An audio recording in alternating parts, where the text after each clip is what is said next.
Hi guys, how are you? So I told you I was going to give my testimony about my daughter Abigail, and I can't post a picture of her because legally I can get in trouble, but I do want to talk about this because it is my testimony. It's a part of my testimony. It's a part of my story. So a lot of you know I was a teen mom. I had my son at 16, and then I had a lot of kids after. So I have a total of 5 children. Only 4 are with me.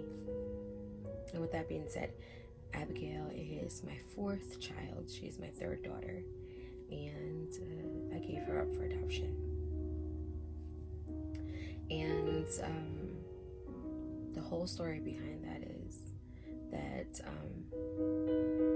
I was just in a really bad place. I was in New York City living in a shelter with 3 kids already and a 4th one on the way. And I just knew that I couldn't do it. And I couldn't afford to give her, if I couldn't afford to give the 3 I had already a life that they deserved, how am I going to do that with the 4th? And many people were like, why didn't you protect yourself? Why didn't you take care of yourself? Why didn't you this? You're right. I didn't because, well, one, even though I was already in my 20s and I should have known about this, I wasn't really raised to, it was like, if a boy kissed you in your ear, you got pregnant, so stay away from boys. But I was very careless with myself. I didn't take care of myself, and I didn't, I was just, I didn't love myself enough to really care about being careful, being wise with what I do. And so anyway, I was living in the shelter. We had been there for a few months. Financially, I just couldn't take care of her. And me and my husband were not together at the time. He had a new girlfriend. And like any young 20-year-old guy with a new girlfriend, he was just kind of caught up with the girlfriend. He was still kind of there, but full attention wasn't there. And, we slept together and I got pregnant, even though he was with somebody else. That's a no-no. Don't ever do that, ladies. But we slept together and I got pregnant and I didn't know what to do. I was so lost and so hurt, and I was just like, man, I'm angry and bitter and resentful. What am I gonna do? And so I go and was actually looking into an abortion. And in the process of doing that, I was struggling with, do I want to keep her or not? And I was just like, I can't do this. Mentally, I couldn't do it. I was all over the place. So I remember there was an announcement at the shelter, and they said in New York City that whoever was in a shelter was there indefinitely, that funding for housing or low-income housing was not going to be available, and that we had to stay there. And I think that that's what kind of sealed the deal for me, that I wasn't going to keep her, because I didn't want to bring a baby into like this rat-infested shelter. I mean, I used to have to stack mattresses so my kids will all sleep together, like one against the wall, 1 foot like this. And it was just, I would sleep on this little chair on the floor watching them, or on a desk, because I didn't want the mice to jump up and get them. They were like all over the crib and stuff. So it was just really bad conditions. And I was like, I can't do this. I cannot bring a newborn baby into this situation. And I felt really lost, and I felt like I had nobody to go to. And even though there were people there, I just really felt alone. I felt like, some people who had reached out to me, who said, hey, I'll help you, ended up kind of backing out at the last minute. And I don't hold it against them. It is what it is. For whatever reason, they backed out. And then I spoke to an aunt, and she said, hey, what do you about adoption? And I was just like, adoption? No, like, I'm not doing adoption. And she was like, you rather do an abortion? And I was like, you know what, she's right. Like, why not give someone an opportunity to be a parent who can't be? And I remember trying to detach myself throughout my pregnancy because I just didn't want to feel anything or get too close to my pregnancy and change my mind after I already got to know these parents and they were super excited about the baby. And all I can say is that in the middle of my 9 months of carrying her, I went into the biggest depression, into suicide watch, and I tried to jump off a balcony. And there was a security guard who happened to pass by at the perfect time, and I know that God sent him, and he kind of pulled me off, and he said, what are you doing? Why would you do this? And I just cried, and I said, I don't want to live anymore. I can't, like, my kids don't even, they deserve to be, but they're better off without me. Like, I don't need to be messing up their life. They're so messed up because of me. Look at the condition that I'm in. And he was like, life cannot be that bad. God will make a way. And I will remember seeing my therapist and all these psychologists, and they're like, you need to talk, you need this, and I would talk, and yeah, I would feel better for a little bit, but then I would just go back into those thoughts, and the enemy was just playing on my depression and my thoughts, and my hormones were all over the place. So day comes, I'm having contractions in my sister-in-law's living room, and I remember that I was just like, I'm not going to make it to the hospital. And so the paramedics arrive, and I remember saying, I don't want to hold her, I don't want to hold her, I don't want to hold her, because I know it's going to be super hard for me. And when the paramedics got there, I was like, hey, I think she's ready to come out, because, like, I feel something. And they were like, no, there's no way, you're fine. I was like, I think I have 3 kids already, I know what that feels like. And they're like, nope, you're good.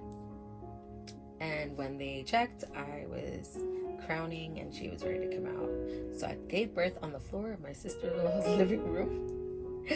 And with all my nieces and nephews there, and like everybody was there. And I remember the paramedic saying, you have to hold her. And I remember holding her and saying, God, forgive me. I am the worst mother ever. How could I do this to her?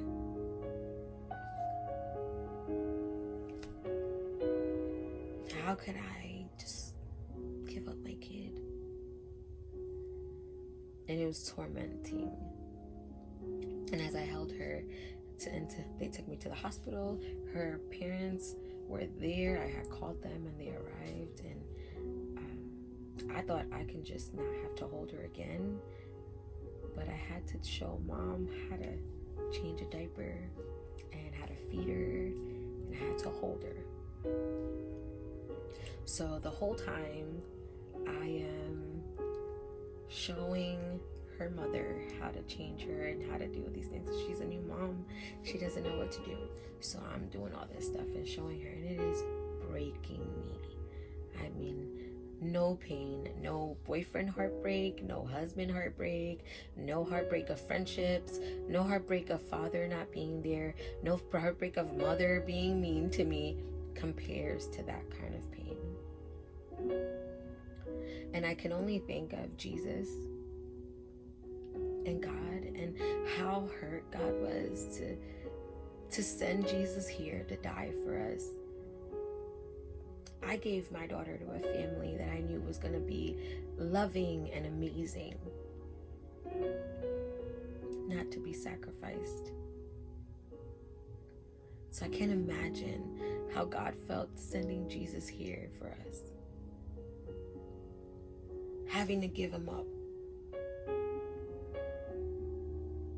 to the world and to see how we treated him, or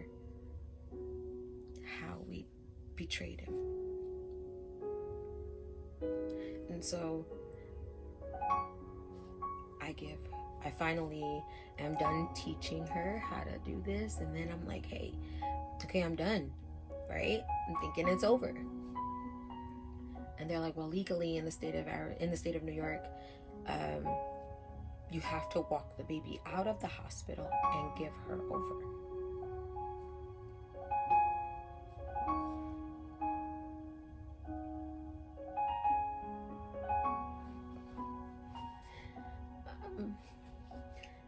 So I had to get discharged and take her downstairs in her car seat, put her in the car,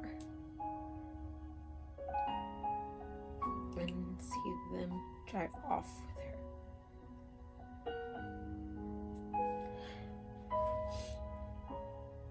That is the hardest thing any parent who loves their children can do. And I can't compare what God felt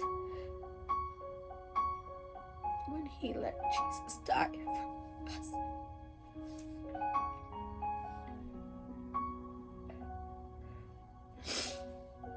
So it was supposed to be an open adoption.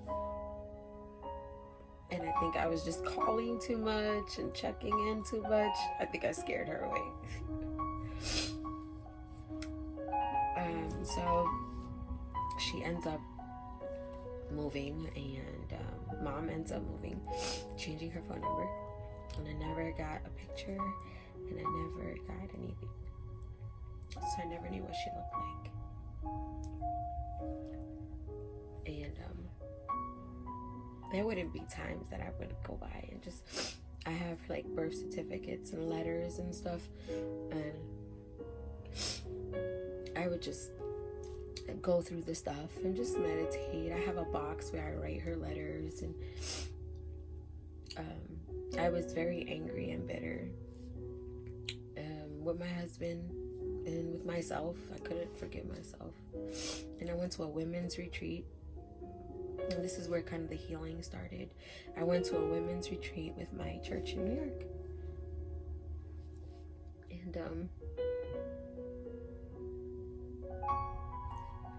there's a lot of like self-reflection and look at yourself in the mirror, and I couldn't.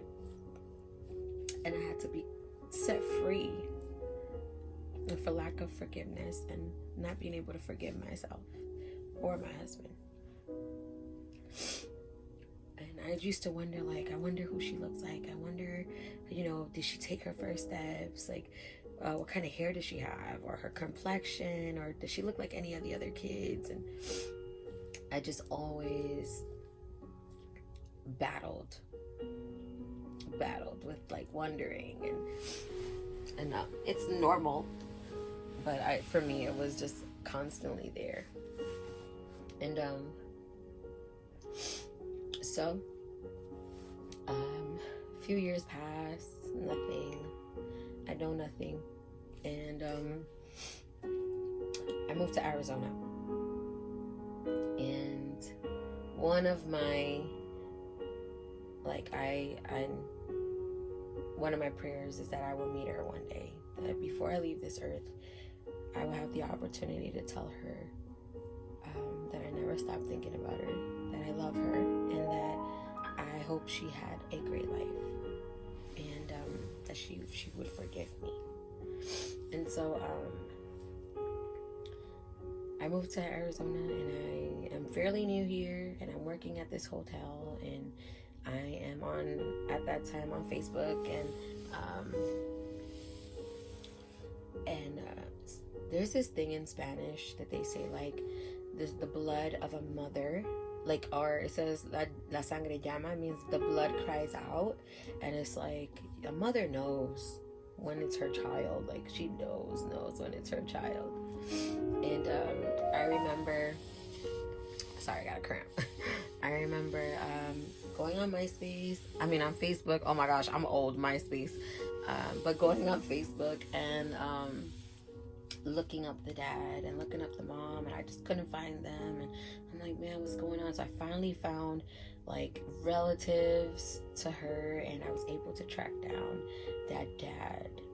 And so I reached out to dad, and I was like, hey, I know I'm not allowed to talk to her, but I was just wondering if I can get some pictures, and maybe we can come up with something.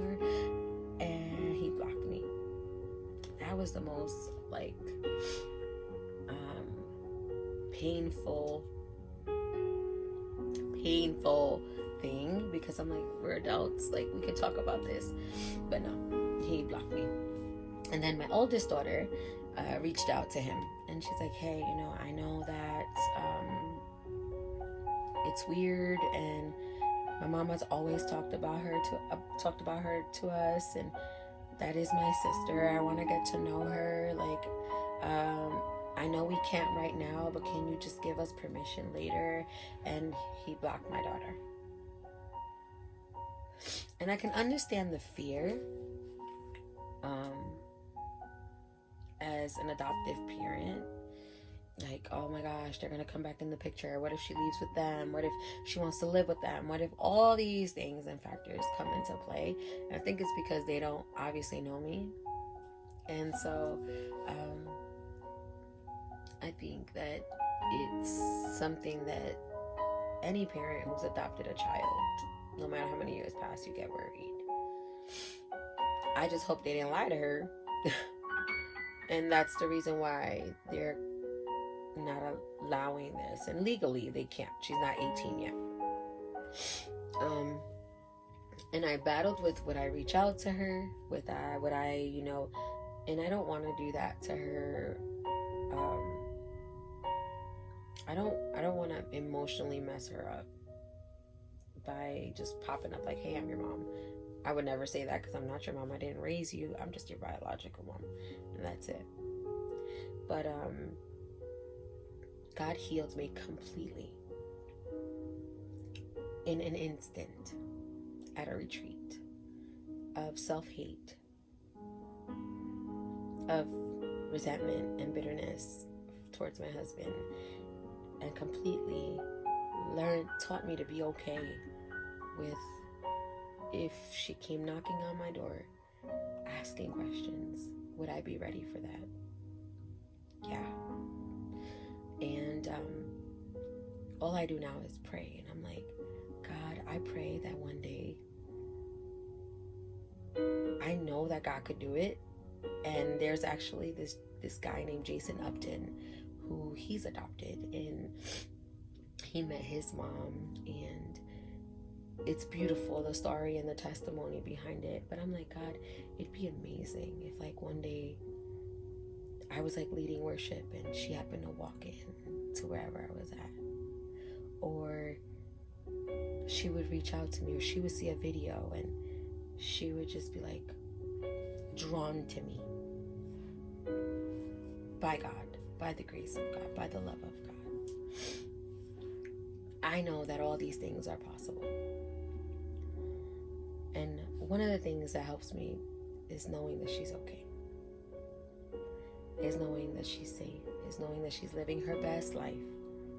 And that I know that I believe in a God that's going to reunite us here on earth. I honestly don't believe that I am going to take my last breath without meeting her. And I just knew she was mine from a picture, a blurry Facebook picture. The way she was standing, the way she had her hair, I knew she was my daughter. And I'm not telling you guys this story so you can feel bad for me, because I'm not feeling bad for myself. I did what I could. I gave a woman who was amazing and is an amazing mom and a dad an opportunity to be parents. I don't regret that decision. It hurt, but I don't regret the decision. And all I think about when I do start to kind of get a little bit sad is Jesus left his dad was not to live on earth. Just chilling here till the day he got old and died. He came for a sole purpose. A sole purpose, which was to die for us on the cross. And I cannot imagine how Mary felt, how Joseph felt, having Jesus, raising him, and then just seeing him be crucified. I would be devastated. I am thankful for Jesus. I'm thankful for the cross. I am thankful for everything that he's done. And it is because of him that we are able to get close to God. We are able to get to the cross. We are able to just feel and be in his presence. And without that, I wouldn't be giving this testimony. Because I most likely would have jumped off that balcony that day.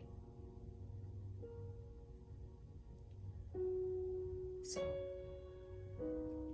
God is good. Even in our pain, even in our suffering, he is there and he is good. And sometimes we can't see it right away, but he will show you. So, that is one of my testimonies about my daughter, Abigail Catherine.